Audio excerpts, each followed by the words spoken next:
এটা গায়ের মূল্য আছে 335 টাকা, আছে না? আর আপনি রাখেন কত? 340 টাকা। আজকে সাদা তো ক্যান্টনমেন্ট থেকে মাথা আমরা কিনছি 35 টাকা, 35 টাকা কিনছি। ক্যান্টনমেন্ট আমরা দেওয়া দেয় না এমনিতে। তীর কি খালি ক্যান্টনমেন্টে আসে, বাইরে বাজারে তীরের তেল নাই? আপনার কোম্পানি লোক দিতে মালে তাহলে কোম্পানি সব ক্যান্টনমেন্টের মাল 5 লিটার 2 লিটার। ঠিক আছে, আমি যেটা বলি সেটা আপনার এই তেলটা জন্য আমরা 2 টাকা মাসে ওই ভাবে 3-4 আগে আমি কথা বলি, তারপর আপনি কথা বলেন। আগে আমাকে কথা বলতে এই তেলটা আপনি কোত্থেকে নিয়ে আসেন?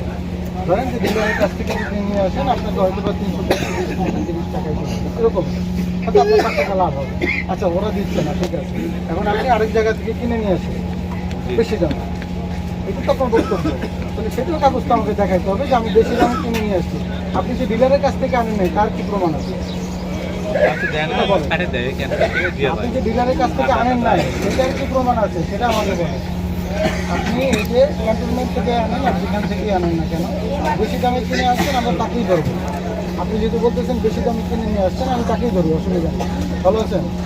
আপনার প্রমাণটা দেখান যে আপনি কত করে কিনে নিয়ে আসছেন, দেখান। মাল তো দেয় না, এই মাল দিয়ে দেয় রাত্রের বেলা এসে এই মালটা আপনার কি দরকার তাহলে রাখার? আপনারা জানেন তো, এই যে বাজারের ব্যবসায়ীরা, ভালো আছেন? বাজারের ব্যবসায়ীরা সবসময় আমাদের সাথে মিটিং করে।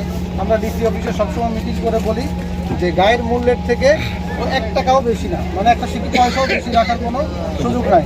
এখন আপনি যদি বেশি দামে কিনে আনেন, তাহলে আপনি কিনে এনে অপরাধী, আর যে বিক্রি করলো সে অপরাধী। তাইলে অবশ্যই আপনার ডকুমেন্ট লাগবে যে আপনি বেশি দামে কিনে নিয়ে আসেন।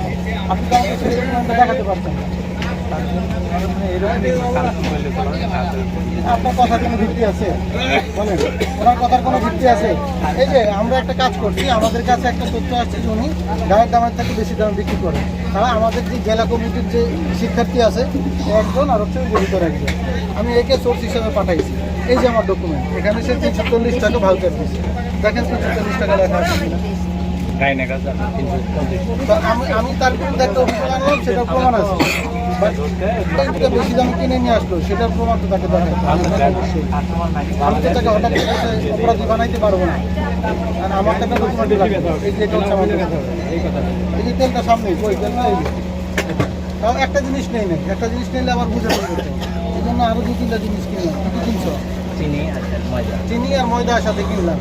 সে যদি সঠিক দামে বিক্রি করতো, এগুলো বাসায় নিয়ে যেতাম, অসুবিধা নেই। আমার বাসায় থাকলেও অসুবিধা নেই। আর আপনার মূল্য তালিকাও নাই। এই যে মূল্য তালিকাটা এখানে এখনো ঝুলানো আছে। সব দোকানে ওই যে দেখেন সামনে ঝুলানো আছে, আর ওর দোকানে এখানে নিচে পড়ে থাকে।